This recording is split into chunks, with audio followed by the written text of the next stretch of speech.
अस्सलाम वालेकुम, नमस्कार, सत श्री अकाल एंड गुड इवनिंग। मैं हूं अर्ज़ काज़मी और आप देख रहे हैं पॉइंट ऑफ व्यू। हमें जी जॉइन किया है डॉक्टर इश्तियाक अहमद साहब ने। हम सर को देखते हैं डिफरेंट न्यूज़ चैनल्स पे। बहुत शुक्रिया सर कि आज आप आए हैं। बहुत और बहुत शुक्रिया आरजू for inviting me. Thank you so much.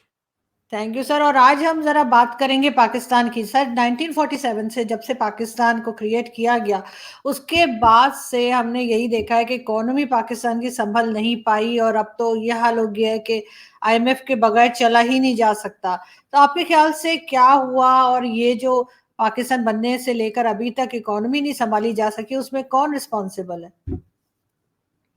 Basically तो हमारी हुकूमतें रिस्पॉन्सिबल हैं, चाहे वो सिविल हों, सिविलियंस की हों या आर्मी की आई हों। क्योंकि पाकिस्तान जब बना था तो इसकी अपनी प्रोडक्टिव कैपेसिटी तो बहुत लिमिटेड थी। अंग्रेज़ों के दौरान जितनी भी इंडस्ट्रियलाइजेशन हुई थी वो ज़्यादातर उन इलाकों में हुई थी जो इंडिया का हिस्सा बने। पाकिस्तान में तो कोई इंडस्ट्री थी नहीं, और मतलब वर्थ द नेम, छोटी मोटी प्रोडक्शन लेवल ये वो था। और पाकिस्तान बेसिकली एक एग्रीकल्चरल मुल्क था, जो वहाँ पे भी ईस्ट पाकिस्तान तो बहुत बुरी तरह गरीब था। हमारे यहाँ ये जो कनाल कॉलोनीज अंग्रेज़ों ने बना दी थी उसके बाद तो फसल जो है वो ठीक होती थी। लेकिन मुझे याद है कि पाकिस्तान में भी फूड क्राइसिस 50s में ही होने शुरू हो गए। अब बात यह है कि जब एक ऐसा मुल्क वजूद में आता है, और ये भी है कि इंडिया के जो कॉमन एसेट थे ना ब्रिटिश कॉलोनियल स्टेट के, उसकी प्रोपोर्शन जो है 7-3 डिस्ट्रीब्यूशन हुई। 7 portions to India, 3 portions to Pakistan. Pakistan ने, क्योंकि पाकिस्तान बनने के साथ ही पंगा कश्मीर में ले लिया था, तो पाकिस्तान के 55 करोड़ रुपया जो अभी इंडिया से आना था वो हुकूमत ने वहां पे रोक लिया। जिस पे फिर महात्मा गांधी ने कहा कि नहीं, अगर हम इकट्ठे नहीं भी रह सके तो हम भाइयों की तरह सेपरेट हों और आप उनका जो हिस्सा है वो दे दें। सरदार पटेल का, और मैं कहता हूं प्राइम मिनिस्टर जवाहरलाल नेहरू का था कि ये पैसा जब पाकिस्तान को मिलेगा तो ये वहां पे जाके आर्म्स खरीदेंगे। बट गांधी जी की इंसिस्टेंस पे, अच्छा ये मैं बता दूं जरा, इंडिया में ये एक कंट्रोवर्सी है कि क्या उनको मारा गया था इसलिए कि उन्होंने पाकिस्तान के पैसों के लिए इंसिस्ट किया था, या कि उन्होंने ये कहा था कि हिंदुस्तान में जो मुसलमान रह जाते हैं उनके इक्वल हकूक होने चाहिए। समझ गए आप? तो आई एम नॉट सेइंग कि उनको मारा इसलिए गया है। हालांकि जो उनके कातिल हैं, उनके भाई गोपाल गॉडसे ने तो यही कहा है कि वो पाकिस्तान के पैसों के लिए गांधी जी बहुत इन्वॉल्व थे, इसलिए हमने मारा है। But may be that's not कि जिसके लिए उन्होंने मरण भरत किया था, वो इसलिए था कि मुसलमानों को वहां पे इंडिया में जुल्म ना किया जाए। But this is a minor point. पैसे वो मिले, और वही हुआ, पाकिस्तान ने यूके से वेपन्स खरीदने शुरू कर दिए।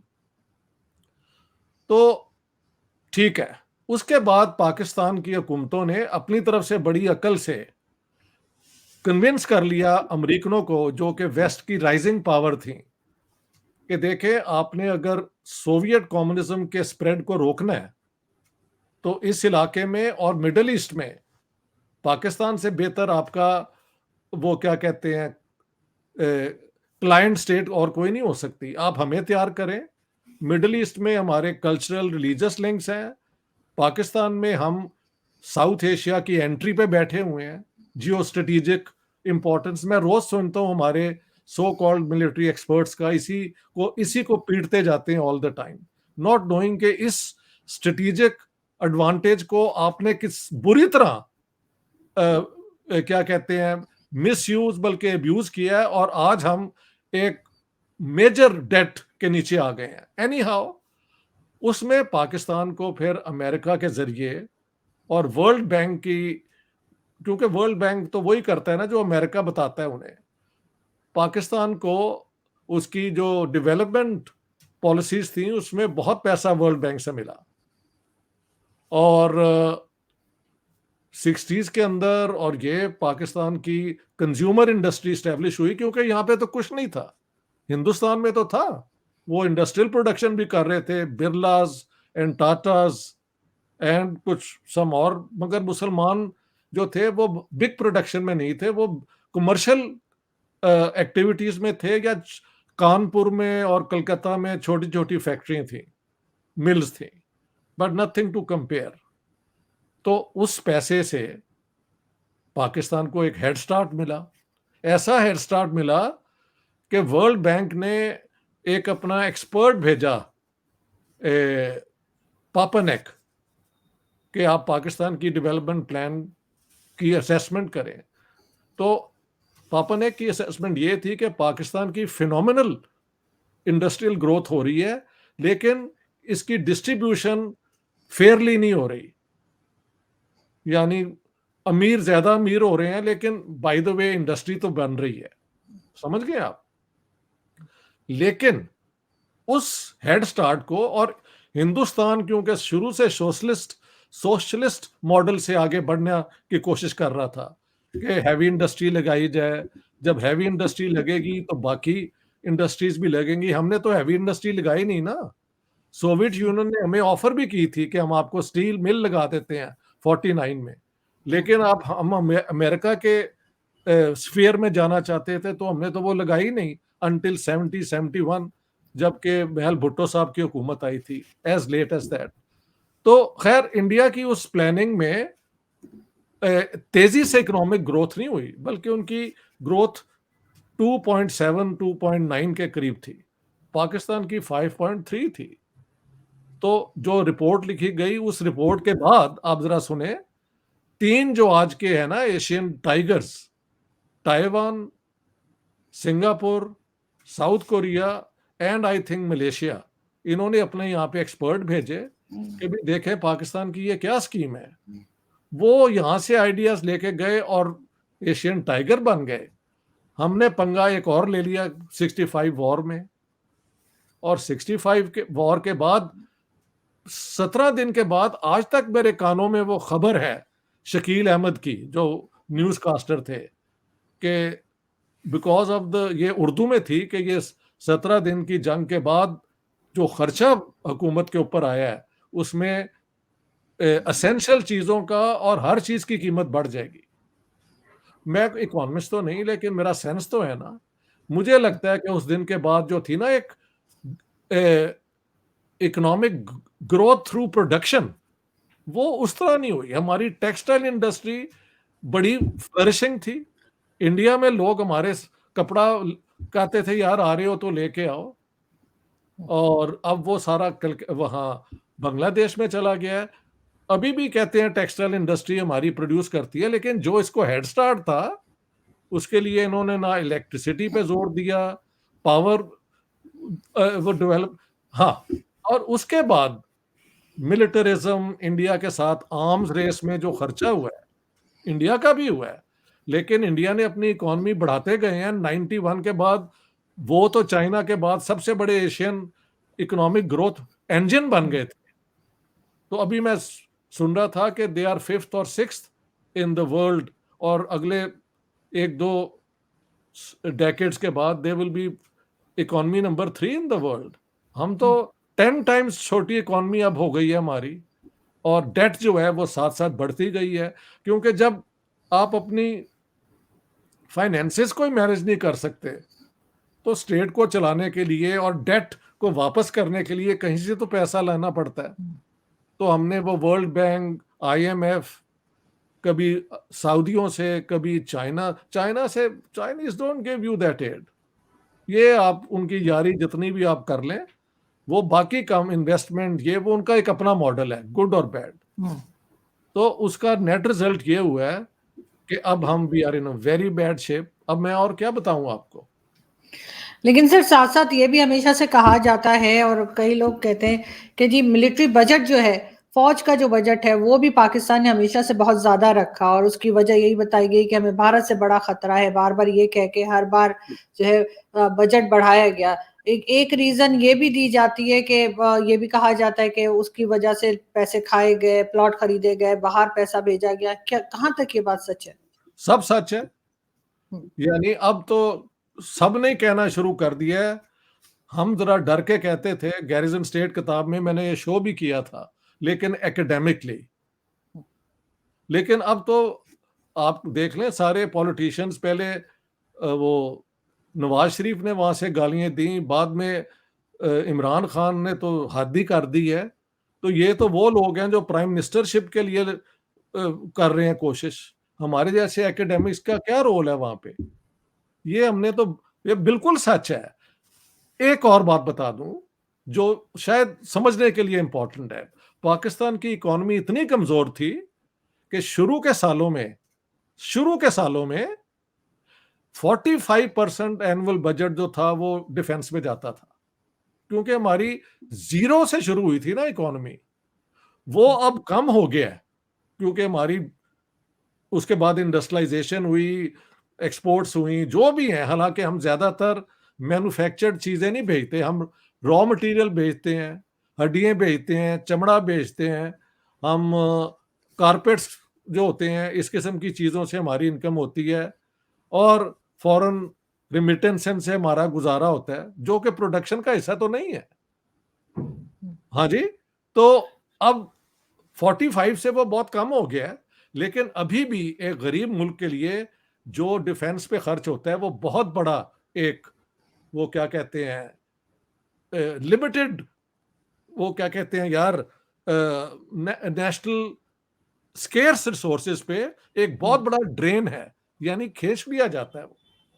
उनकी लेकिन सर तनख्वाहें उनकी सर तनख्वाहें न, हाँ जी, आर्मी वालों की, उनकी पेंशन वो हमेशा बढ़ती रहती है यार। ये तो सच्ची बात है।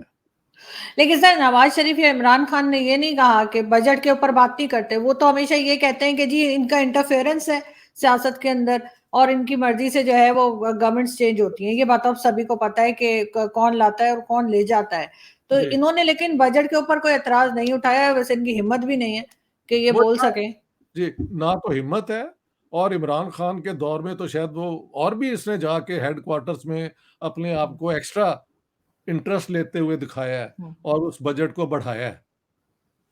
तो बिल्कुल। बिल्कुल आपकी बात सही है। पाकिस्तान के पॉलिटिशियंस, ये मैं कह रहा हूं, हमारा जो जाली लेफ्ट है ना, वो एक बड़ा कन्वीनियंट बात करता है। पॉलिटिशियंस तो ठीक थे, जमहूरियत थी, ये था वो था। आर्मी वालों ने आके सारा काम खराब किया है। I said this is utter nonsense. पहले दिन से हमारे सियासतदानों ने पाकिस्तान की डेमोक्रेसी की जड़ें काटनी शुरू की, और इन लोगों की पूरी उसके अंदर इन्वॉल्वमेंट है। और अब तो ये है ना, देखो यार, बैलेंस ऑफ पावर में बहुत फर्क है स्टेट के अंदर। सारी दुनिया के अंदर आर्मी का, उसकी एस्टेब्लिशमेंट की राय ली जाती है। Pentagon is very powerful.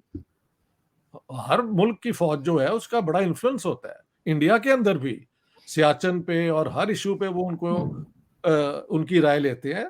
तो ये नहीं कहना चाहिए कि उनकी आर्मी वालों की राय किसी मुल्क में कम इंपॉर्टेंट होती है, लेकिन ये सिविलियन लीडरशिप कर रही होती है और उनके पास खासा स्कोप होता है कि वो इसको बैलेंस करें। अब तो इंडिया खैर बहुत ज्यादा खर्च कर रहा है मिलिट्री पे, क्योंकि वो कहते हैं जी चाइना से थ्रेट है, whatever. I mean, I am not into India Today, I am talking about Pakistan. Pakistan is always trying to match the Indian so called threat. देखें, अब देखें, कोई ऐसा थ्रेट नहीं है। सबको पता है कि जब से न्यूक्लियर वेपन्स दोनों साइड्स पे हैं, तो war is out of the question. तो अब तो आप कोई और तरीका ढूंढे ना। और एक तरीका है कि हिंदुस्तान से जब तक आप नॉर्मल रिलेशंस नहीं करेंगे, आपको आर्म्स रेस पे खर्चना ही पड़ेगा। तो the key to this is normalize relations with India.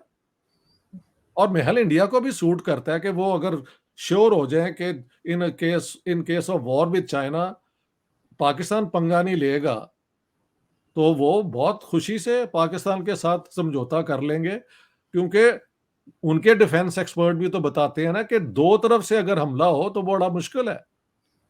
ये सारी चीजें हो सकती हैं। पाकिस्तान कायम भी रह सकता है।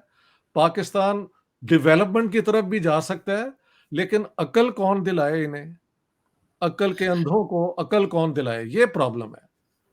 बिल्कुल, लेकिन सर साथ-साथ कई बार जो है पैसा आया पाकिस्तान के अंदर, चाहे वो हम कह दें कि जी हमने वॉर ऑफ टेरर लड़ी है, जो कि हमने नहीं लड़ी, लेकिन ये कि पैसा तो हमने पकड़ा उसके नाम पर। ये तो वो बेशुमार कहा जाता है, बहुत डॉलर आए, बक्से भर-भर के डॉलर आए, और वो जो कहते हैं जी दहशतगर्दी की जंग, वो पैसा कहाँ गया? वो उनके आप जाके चेक कर लें कि किन खानदानों ने रैंच बनाए हैं और अमेरिका में और ऑस्ट्रेलिया में और पता नहीं कहाँ-कहाँ प्रॉपर्टीज़ ली हैं। आपको पता लग जाएगा।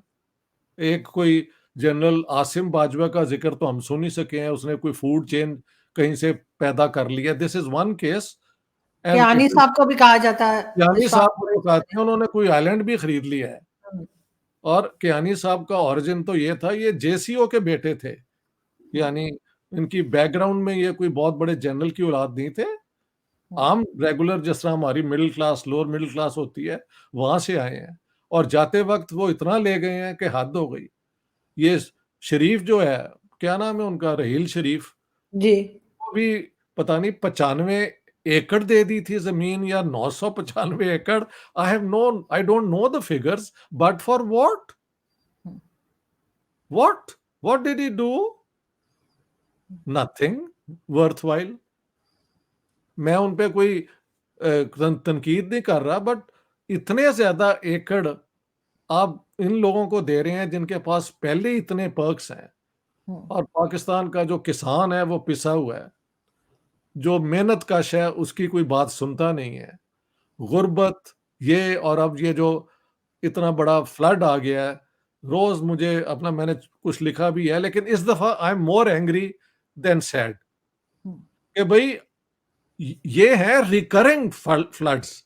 ये ऐसे नहीं है कि 50 साल बाद आ गया, नोबडी वाज़ रेडी। ये तो कई सालों से रिपीट हो रहा है। What has the Pakistan government done to prepare the people for that? कुछ भी नहीं, ज़ीरो। तो सर इन लोगों से, ये जिनके आपने नाम लिए, जिनके नाम नहीं भी लिए, लिस्ट बहुत लंबी है। अगर जी। इन लोगों से ये सारे प्लॉट और इनकी जो चीजें बरात इनको दी गई है, फैसिलिटीज इनको दी गई है, वो सब वापस ले लें, तभी तो पाकिस्तान की इकोनॉमी थोड़ी संभल जाएगी। वजह इसके कि ये हर चीज के ऊपर कब्जा करते गए, और उसके बाद इन्होंने अपनी साथ क्या 10-12 नस्लों के लिए जमा कर लिया है। तो देखिए, कहा जाता है कि इमरान खान ने कोशिश की, लेकिन जो जुडिशरी है उसने जैसा उसको इशारा हुआ, उस किस्म की जजमेंट दे दी, तो वो जो है वो पैसा वापस भी नहीं आ सका। इसमें देखें वेस्ट वर्ल्ड की करप्शन भी तो है ना। सारी इन्वेस्टमेंट ये कहाँ जाके करते हैं? वो बर्तानिया के अंदर या स्विट्ज़रलैंड के अंदर या कहीं अमेरिका के अंदर। देखें, अमेरिकन्स को पता है कि Pakistanis are very easily corrupted, hmm, और वो काना करते हैं। इसको काना करना कहते हैं ना, कि आप वहाँ से इनको इजाज़त देते रहें और तब वो आपके उसके उसके ज़ेरे असर आ जाते हैं। आप किसी इंडियन को नहीं कर सकते इस तरह ब्लैकमेल। हमें तो ब्लैकमेल सुबह-शाम हो सकता है। उन्हें सब डिटेल्स का पता है। पाकिस्तान में कहते ये अपने आप को पैट्रियट हैं, but I consider them mercenaries. They work for foreign powers in one way और अनदर। नहीं तो पाकिस्तान। सर, हाँ, सर इमरान खान ने क्या किया? इमरान खान तो बस ये कह रहे हैं कि मुझे ले आओ एज अ प्राइम मिनिस्टर, उसके बाद जो वही होता है कह रहा होता हूँ है। ना। मैं उन्होंने तो कहता हूँ कभी कहा ही नहीं कि कोई करप्शन हुई है या कोई ज्यादा ये लोग कुछ ले गए हैं। ऐसा कुछ उन्होंने एक दफा भी नहीं कहा। वो हर बार यही कहते हैं कि बस मुझे ले आओ। नहीं, वो ये पॉलिटिशियंस पे लगाते हैं ना, आर्मी की तरफ कोई रुख नहीं करता, आप ये कह रही हाँ, हैं। जी, नवाज़ शरीफ पे और उसके खानदान हाँ, पे करते हैं ना, हाँ, तो वो बिल्कुल, वहाँ पे रहती है कि बात है कि आर्मी के ऊपर who will bell the cat वाली बात है। हाँ। अब क्या किया जाए? अब देखें ना, I am just a scholar. आप जैसे लेकिन शरीफ सर लोग मुझे बुला लेते हैं, ये वो, लेकिन लेकिन सर आपकी जो ये टॉक शोज़ हैं, उसमें देखें तो सही किस किस्म की नॉनसेंस बातें हो रही होती हैं। Nobody comes and talks about this. तो हम्म, क्या हो सकता है? नहीं सर, मैं ये कह रही हूँ कि जो कहा जाता है बार बार कि जी पाकिस्तान जो आईएमएफ के चुंगल में फंस गया है, पाकिस्तान की इकोनॉमी खराब हो गई है, अभी फ्लड आया है और हम दुनिया से मांगते फिर रहे हैं कि जी हमारी मदद करो। तो उसके बजाय ये जो लोग इतना कुछ ले गए हैं, चाहे वो पॉलिटिशियंस हो, चाहे वो मिलिट्री हो, चाहे कोई भी हो, तो उनसे क्यों नहीं पाकिस्तान वापस लेता, स्टेट वापस ले और अपने लोगों पे लगाए? But who is the state? आरजू, ये तो मुझे बता दो ना। अगर इन सब लोग, ये लोग स्टेट नहीं है तो स्टेट कहाँ है? देखो, स्टेट का आइडिया जो है ना, एब्स्ट्रैक्ट है। There is no such thing as a state. State is three four things: a government, a territory, a people and sovereignty. ये चार चीजें हैं। अच्छा, एक लफ्ज ये सीख लो, सारा पाकिस्तान और सारा इंडिया गलत इसे कहता है, सॉवरेनिटी कहते हैं। The correct word is sovereignty. N के बाद आई नहीं है कि वहां पे वो सॉवरेनिटी बन जाए, but the word is sovereignty. Pakistan is a sovereign nation, good. Pakistan has a government, good. Pakistan has a territory, good. Pakistan has a stable population, good. All is good, so Pakistan is a state. But state खुद एक abstract idea, that's what I'm saying. हर वक्त पे state की जो will है ना, उस जमाने की हुकूमत रिप्रेजेंट करती है। लेकिन पाकिस्तान के अंदर तो मसला है कि जो सिविल हुकूमत होती है, वो तो विल आपकी पूरी एक्सप्रेस भी नहीं करती। जो जो दुनिया का मॉडल है ना, वो यहाँ पे अप्लाई नहीं होता। हमारे यहाँ कहते हैं डीप स्टेट करती है और उसके साथ एस्टेब्लिशमेंट करती है और ये है वो है। तो who is going to bell the cat? कौन लेके आएगा ये सारी वेल्थ वापस? कोई भी नहीं लाएगा। ये लूट मार चलती रहेगी और अगले पता नहीं, I don't know how long I will live, you will live a long time, Allah ना करे। लेकिन मुझे लगता है आपको इसी किस्म के सवाल करने पड़ेंगे और लोग यही जवाब आपको देते रहेंगे कि हाँ जी होना चाहिए। लेकिन वो ये नहीं ना बता सकते कि कहाँ स्टेट को कहें, लेकिन किसको कहें स्टेट में। कम स्टेट से कम स्टेट कोई चीज नहीं होती। इन चार चीजों की कॉम्बिनेशन को स्टेट कहते हैं। और स्टेट की विल जो है वो गवर्नमेंट रिप्रेजेंट करती है। लेकिन पाकिस्तान में which is the government? The elected government? Well, that is questionable. Is the army? Well, it's not on paper, constitution में तो नहीं है।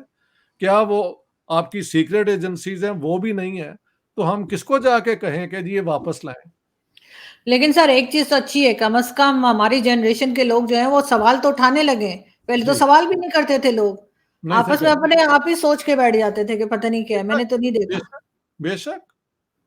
हाँ, तो अब उनको ये हो रहा है, जब अगर अब सवाल उठ रहे हैं तो आगे हो सकता है कि कोई ना कोई ऐसा भी निकल आए जो इस चीज को ठीक भी कर पाए। बहुत ठीक है। शुक्रिया सर कि बहुत आपने आज ज्वाइन मेहरबानी, किया। बहुत बहुत शुक्रिया। All the thank you best. So much sir, thank you sir. Thank you.